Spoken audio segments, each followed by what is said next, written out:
സംസാരിക്കുന്നത് ഒരു രാഷ്ട്രീയ വിഷയത്തെക്കുറിച്ചല്ല, ഒരു മത വിഷയത്തെക്കുറിച്ചുമല്ല, മനുഷ്യ മനസ്സാക്ഷിയെ തന്നെ ഞെട്ടിച്ച ഒരു സംഭവത്തെക്കുറിച്ചാണ്. നെടുമങ്ങാട് 1.5 വയസ്സുകാരനായ ഒരു കുഞ്ഞിന്റെ മരണം. ഇതൊരു സാധാരണ മരണമല്ല, കൊലപാതകമാണ്, ഒരു നരാധമന്റെ വെറികുത്ത്. ഈ സംഭവം സമൂഹത്തോട് ചില കടുത്ത ചോദ്യങ്ങൾ ചോദിക്കുകയാണ്.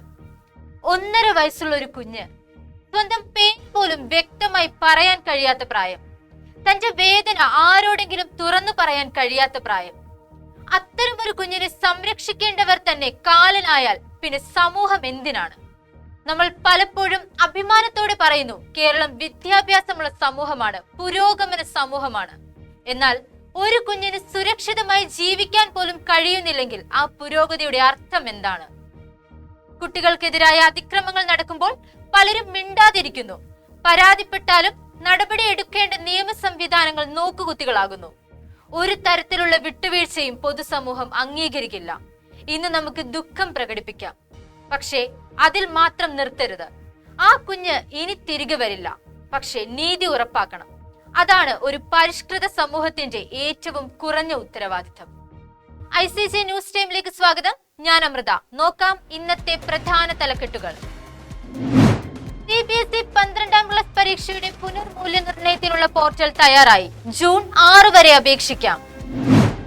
നെടുമങ്ങാട് 1.5 വയസ്സുകാരന്റെ മരണം നെഞ്ചിലും തലയ്ക്കുമേറ്റ ക്ഷതം കാരണമെന്ന് പോസ്റ്റ്മോർട്ടം റിപ്പോർട്ട്. അട്ടക്കുളങ്ങരയിൽ സ്കൂൾ കെട്ടിടം തകർന്നു വീണു, ആളപായമില്ല. ഇടിഞ്ഞു വീണത് ഫിറ്റ്നസ് ഇല്ലാത്ത കെട്ടിടം. അമേരിക്ക ഇറാൻ സംഘർഷം രൂക്ഷമാകുന്നു. ഇറാന്റെ സൈനിക കേന്ദ്രങ്ങളിൽ അമേരിക്കയുടെ വ്യോമാക്രമണം. 2026 ഫിഫ ലോകകപ്പിന്റെ ചരിത്രത്തിൽ പുതിയ അധ്യായം എഴുതി മലയാളി താരം തഹ്സിൻ മുഹമ്മദ്. വാർത്തകൾ വിശദമായി. CBSE 12ാം ക്ലാസ് പരീക്ഷയുടെ പുനർമൂല്യനിർണയത്തിനുള്ള പോർട്ടൽ തയ്യാറായി. ജൂൺ 6 വരെ അപേക്ഷിക്കാം. വിദ്യാർത്ഥികളെ ആശങ്കയുടെ മുൾമുനയിൽ നിർത്തിയ ഒരു പകൽ മുഴുവൻ നീണ്ട അനിശ്ചിതത്വങ്ങൾക്കൊടുവിൽ CBSE 12ാം ക്ലാസ് പരീക്ഷയുടെ പുനർമൂല്യനിർണയത്തിനുള്ള വെബ്സൈറ്റ് ശരിയായി. ഈ മാസം 6 വരെ അപേക്ഷ നൽകാം. സാങ്കേതിക പിഴവുകൾ പരമാവധി കുറയ്ക്കാനും അപേക്ഷാ നടപടികൾ സുഗമമാക്കാനും ലക്ഷ്യമിട്ട് പോർട്ടൽ ലോഞ്ചിനൊപ്പം CBSE വിശദമായ ഒരു നിർദ്ദേശ വീഡിയോയും പുറത്തിറക്കിയിട്ടുണ്ട്. ഔദ്യോഗിക പോർട്ടൽ ലിങ്ക് വഴി വിദ്യാർത്ഥികൾക്ക് നേരിട്ട് അപേക്ഷിക്കാവുന്നതാണ്. ഇതിനിടയിൽ കേന്ദ്ര വിദ്യാഭ്യാസ മന്ത്രി ധർമ്മേന്ദ്ര പ്രധാന്റെ രാജി ആവശ്യപ്പെട്ട് കോക്രോച്ച് ജനതാ പാർട്ടിയുടെ പ്രതിഷേധം ശനിയാഴ്ച ജന്തർ മന്ദറിൽ നടക്കും. നെടുമങ്ങാട് 1.5 വയസ്സുകാരൻ മരിച്ച സംഭവത്തിൽ കുട്ടിയുടെ നെഞ്ചിലേറ്റ ക്രൂരമായ ചവിട്ടാണ് മരണകാരണമെന്ന് പോസ്റ്റ്മോർട്ടം റിപ്പോർട്ട്. ചവിട്ടിന്റെ ആഘാതത്തിൽ കുട്ടിയുടെ 7 വാരിയെല്ലുകൾ ഒടിഞ്ഞതായും ആന്തരിക അവയവങ്ങൾക്ക് ഗുരുതര പരിക്കേറ്റതായും റിപ്പോർട്ടിൽ വ്യക്തമാക്കുന്നു. കുഞ്ഞിന്റെ ശരീരത്തിൽ ആകെ 51 മുറിവുകളാണുള്ളത്. 2 കൈകളും ഒടിഞ്ഞ നിലയിലായിരുന്നു. തങ്ങൾക്ക് ഒരുമിച്ച് ജീവിക്കാൻ തടസ്സമായിരുന്നു എന്നതിനാലാണ് ക്രൂരമായി മർദ്ദിച്ചതെന്ന് അമ്മയുടെ പങ്കാളിയായ പ്രതി അഷ്കർ പോലീസിന് മൊഴി നൽകി. പ്രതി അഷ്കറിനെതിരെ കൊലക്കുറ്റത്തിന് പുറമെ SC/ST വകുപ്പ് പ്രകാരവും കേസെടുക്കും. Thiruvananthapuram Attakulangara government central high school കെട്ടിടത്തിന്റെ ഒരു ഭാഗം തകർന്നു വീണു. സമഗ്ര ശിക്ഷ കേരളത്തിന്റെ ജില്ലാ പ്രൊജക്ട് ഓഫീസ് പ്രവർത്തിച്ചിരുന്ന കെട്ടിടമാണ് തകർന്നത്. ഇന്നലെ വൈകിട്ട് 5 മണിയോടെയാണ് സംഭവം. സ്കൂൾ വിട്ട് അധ്യാപകരും കുട്ടികളും മടങ്ങിയതിനു ശേഷമായിരുന്നതിനാൽ വലിയ അപകടമാണ് ഒഴിവായത്. ഓഫീസ് കെട്ടിടത്തിന് ഫിറ്റ്നസ് ഇല്ലായിരുന്നു എന്ന ആരോപണം ഉയരുന്നു.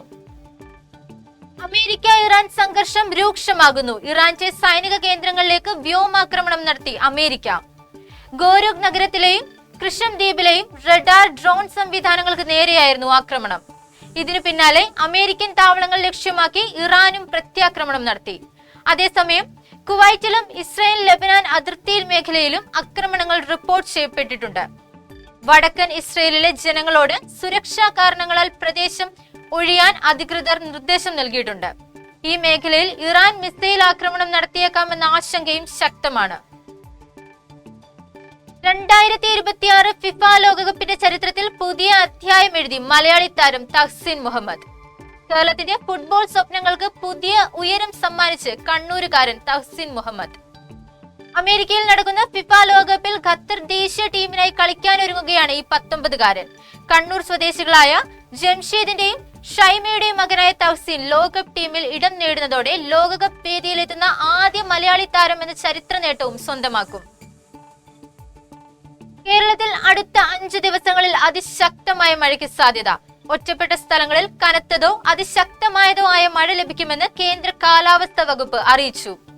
മഴ മുന്നറിയിപ്പിന്റെ ഭാഗമായി പത്തനംതിട്ട, ആലപ്പുഴ, കോട്ടയം, എറണാകുളം, ഇടുക്കി, തൃശൂർ, പാലക്കാട്, മലപ്പുറം, കോഴിക്കോട്, വയനാട് ജില്ലകളിൽ ഇന്ന് യെല്ലോ അലർട്ട് പ്രഖ്യാപിച്ചു. പ്രധാന വാർത്തകൾ ഒരിക്കൽ കൂടി. CBSE 12ാം ക്ലാസ് പരീക്ഷയുടെ പുനർമൂല്യനിർണ്ണയത്തിനുള്ള പോർട്ടൽ തയ്യാറായി. ജൂൺ 6 വരെ അപേക്ഷിക്കാം. നെടുമങ്ങാട് 1.5 വയസ്സുകാരന്റെ മരണം നെഞ്ചിലും തലയ്ക്കുമേറ്റ ക്ഷതം കാരണമെന്ന് പോസ്റ്റ്മോർട്ടം റിപ്പോർട്ട്. അട്ടകുളങ്ങരയിൽ സ്കൂൾ കെട്ടിടം തകർന്നു വീണു. ആളപായമില്ല. ഇടിഞ്ഞു വീണത് ഫിറ്റ്നസ് ഇല്ലാത്ത കെട്ടിടം. അമേരിക്ക ഇറാൻ സംഘർഷം രൂക്ഷമാകുന്നു. ഇറാന്റെ സൈനിക കേന്ദ്രങ്ങളിൽ അമേരിക്കയുടെ വ്യോമാക്രമണം. 2026 ഫിഫ ലോകകപ്പിന്റെ ചരിത്രത്തിൽ പുതിയ അധ്യായം എഴുതി മലയാളി താരം തഹ്സീൻ മുഹമ്മദ്. ഇതോടെ ഈ വാർത്താ ബുള്ളറ്റിൻ പൂർണ്ണമാകുന്നു. നമസ്കാരം.